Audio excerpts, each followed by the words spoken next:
Hello everyone and welcome back to another video from Apps Academy. In this video, I'm going to show you how to change your email address on Fedex. So let's get started right away. First of all, open up your web browser and then in the address bar type in fedex.com and press enter.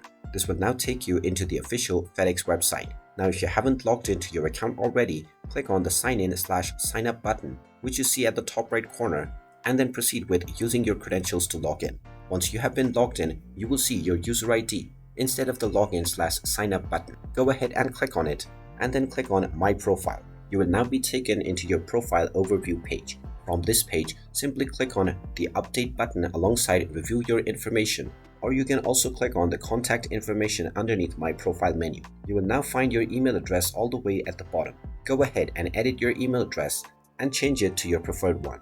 After you type in your preferred new email address, you will be asked to enter your password for confirmation. Just type in your current password, and now after you have typed in your password, you will be able to click on the Save Changes button. And once you click on this, your email address will be changed right away. And there you have it. That is how easy it is to change your email address on Fedex. If you find this video helpful, make sure you hit that like button and subscribe to our channel if you haven't done so already. Also ring that notification bell to never miss another update from us. Thank you for watching and I will see you again in the next video.